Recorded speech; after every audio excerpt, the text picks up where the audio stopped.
Pasensya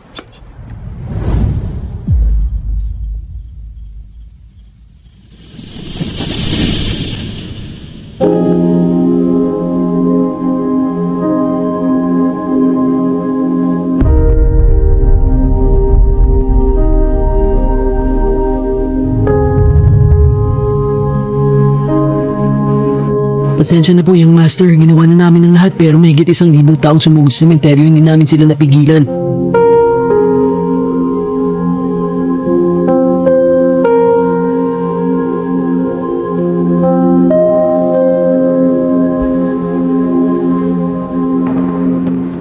Huwag niyo akong tawagin, Young Master.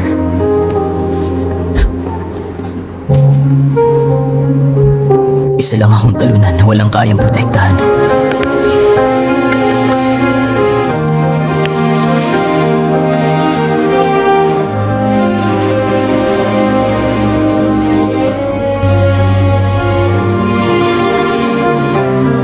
Ito ba yung sinasabi ni Mia na kabayaran?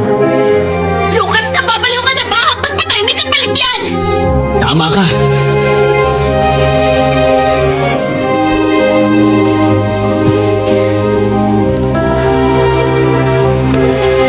Dad. Mom.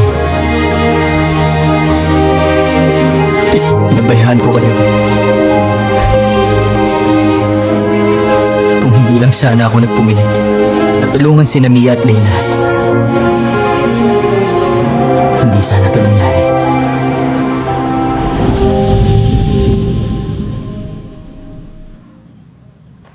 Dad, Mom, kawawa naman sila.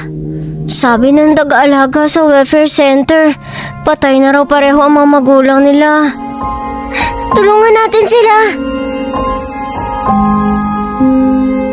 Sige!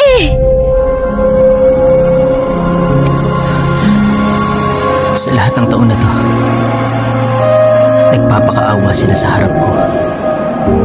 Kunwari kailangan nila ng suporta ko. Nakalimutan ko na.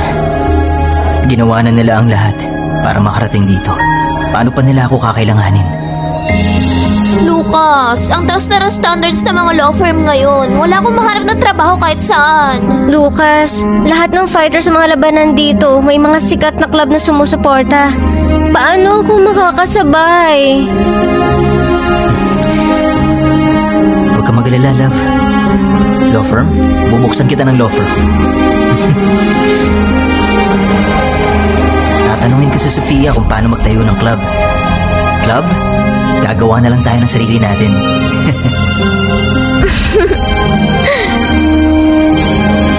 Lucas, ang bait-bait mo sa amin. Babawi kami balang araw.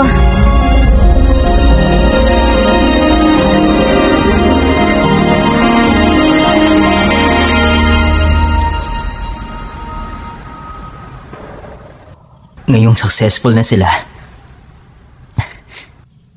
samantalang ako, naging walang silbing crown prince.